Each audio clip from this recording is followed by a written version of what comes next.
জকের ধন বীরভূমে পুলিশি অভিযানে উদ্ধার প্রচুর পরিমাণে সোনা ও নগদ। অনুব্রত মণ্ডল ঘনিষ্ঠ খাদান ব্যবসায়ী টুলু মণ্ডলের আত্মীয়ের বাড়িতে তল্লাশি চালিয়ে উদ্ধার বিপুল সম্পত্তি। ফেরা টুলু মণ্ডল ঘনিষ্ঠ মিনার মণ্ডল। দুর্নীতিতে জিরো টলারেন্স বার্তা মুখ্যমন্ত্রী শুভেন্দু অধিকারীর। সিনেমার গল্পকেও হার মানাচ্ছে বীরভূমের সরকারি বাস চালকের কাহিনী। পুলিশি অভিযানে উদ্ধার হলো কোটি কোটি টাকা। টাকা উদ্ধার করতে নিয়ে যেতে হলো বড় বড় ট্রাঙ্ক। উদ্ধার হলো কেজি কেজি সোনা। পুলিশি তল্লাশিতে উদ্ধার হওয়া বিপুল সম্পত্তির ছবি নিজের সামাজিক মাধ্যমে পোস্ট করলেন খোদ মুখ্যমন্ত্রী শুভেন্দু অধিকারী। ধন্যবাদ জানালেন পুলিশকে। সূত্র মারফত খবরের ভিত্তিতে মঙ্গলবার গভীর রাত 1:30 নাগাদ মোহাম্মদ বাজারে মিনার মণ্ডলের বাড়িতে হানা দেয়। শুরু হয় তল্লাশি। উদ্ধার হয় বিপুল পরিমাণ অর্থ। নগদ গুনতে আনা হয় টাকা গোনার মেশিন।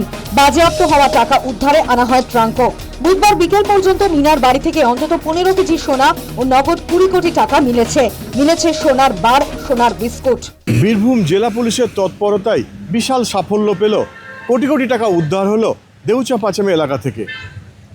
দেউচা পাচামির বিখ্যাত সেই টুলু মণ্ডলের আত্মীয় মিনার মণ্ডলের বাড়ি থেকে প্রচুর পরিমাণে টাকা উদ্ধার ঘিরে চাঞ্চল্য ছড়িয়েছে সকালেই। গত রাত থেকেই মূলত সেই উদ্ধার কার্য চলেছে, যার এখনও পর্যন্ত প্রায় 14 ঘন্টা পেরিয়ে গেলেও উদ্ধার কার্য চলছে। টাকা গোনার মেশিন নিয়ে এসে টাকা গোনা চলছে। এর আগে ইডি এবং সিবিআই ক্ষেত্রে এই টাকা গোনার মেশিনে টাকা গোনা চলেছিল রাজ্যের বিভিন্ন জায়গাতে। এবার রাজ্য পুলিশের তৎপরতা, বীরভূম পুলিশের তৎপরতায় যেন সেই প্রক্রিয়া চলছে এই দেউচা পাচামি এলাকায়। প্রায় 15 কেজি সোনার গহনা সহ সোনার যে বিস্কুট তা উদ্ধার হয়েছে। এই বিপুল পরিমাণে টাকা কোথা থেকে এলো এবং এর সোর্স কোথায় তা খতিয়ে দেখছে মোহাম্মদবাজার থানার পুলিশ। রাত্রে বিশাল অভিযান করে এই এলাকায় ঘিরে ফেলে। রাজ্যের মুখ্যমন্ত্রী শুভেন্দু অধিকারী নির্দেশ করেছিলেন পুলিশ তার নিজের মতো কাজ করবে। তার ফলেই পুলিশের স্বতঃস্ফূর্ততা যেন অন্য মাত্রা জুগিয়েছে বীরভূমের এই মোহাম্মদবাজারের দেউচা পাচামির এলাকায়। এত পরিমাণে টাকা উদ্ধার মানুষের মধ্যে একটা যেন অন্য একটা মাত্রা জগিয়েছে এবং হতচকিত হয়ে পড়েছেন স্থানীয় মানুষজন। এত পরিমাণে টাকা এই 14 নম্বর জাতীয় সড়কের পাশ দিয়ে একটি বাড়িতে রাখা ছিল। যদিও এখনও পর্যন্ত তদন্তের স্বার্থে পুলিশ সে ধরনের কোনো কথা না বললেও যেটুকু জানা যাচ্ছে যে আগামী দিনেও এই তল্লাশি অভিযান চলবে বীরভূমের বিভিন্ন জায়গায়।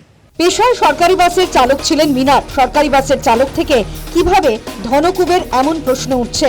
এলাকা সূত্রে খবর, অবৈধ খাদান ব্যবসায়ী টুলু মণ্ডলের আত্মীয় এই মিনার অবসরের পরে খাদান ব্যবসায় নামেন। টুলুর সঙ্গে থেকেই অবৈধ খাদান ব্যবসায়ী হাত পাকিয়েছিলেন। উদ্ধার হওয়া বিপুল অর্থ ও সোনার উৎস কি, সে ব্যাপারে কিছু বলতে চাননি তদন্তকারীরা। প্রতিক্রিয়া মেলেনি মিনারের বাড়ির লোকেরও। পলাতক মিনার মণ্ডল, পলাতক টুলুও। তদন্তকারীরা মনে করছেন অবৈধ খাদান ব্যবসা থেকে বিপুল সম্পত্তি করে থাকতে পারেন মিনার। বস্তুত অবৈধ খাদান ব্যবসায়ী টুলু মণ্ডল তৃণমূল কংগ্রেসের দাপুটে নেতা অনুব্রত মণ্ডলের ঘনিষ্ঠ। আর এতেই প্রশ্ন উঠছে, এই বিপুল টাকা সোনার পিছনে কি বড় প্রভাবশালী রয়েছেন? মুখ খুলেছে বিজেপি। দেখুন, এটা অনেক কিছু কোশ্চেনের জন্ম দিচ্ছে। কেষ্টমণ্ডল বলেছেন উনি নাকি জেলের বাইরে ছিলেন, তখন 3.5 কোটি টাকা করে কালেকশন দিচ্ছেন। রেকর্ডে তো কোথাও 3.5 কোটি টাকা ডেলি জমা হয়েছে, এটা আমরা দেখতে পাচ্ছি না। তাহলে এই টাকাগুলোই কি সেই টাকা?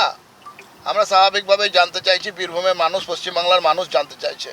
আমি নিশ্চিতভাবে বলতে পারি এই টাকা উদ্ধার এ তো ঝাঁকি হ্যায়, আরও অনেক অনেক টাকা সিউড়িতে তথা বীরভূমে বাকি হ্যায়। রাজ্য বিধানসভা নির্বাচনে ফল প্রকাশের পর থেকেই পলাতক টুলু মণ্ডল। তল্লাশিতে বিপুল অর্থ উদ্ধার এতদিন শুধু দেখা যেত ইডি, সিবিআই এর মতো কেন্দ্রীয় তদন্তকারী সংস্থাগুলোর অভিযানে। পুলিশি অভিযানে সাম্প্রতিক সময়ে রাজ্য রাজনীতিতে বিপুল সম্পত্তি উদ্ধারের ছবি কার্যত বিরল। সাফল্যের ছবি নিজের সামাজিক মাধ্যমে পোস্ট করে পুলিশকে ধন্যবাদ জানান মুখ্যমন্ত্রী শুভেন্দু অধিকারী। সাফ বুঝিয়ে দেন দুর্নীতিতে জিরো টলারেন্স নীতি পালনে বদ্ধপরিকর তাঁর সরকার। News time.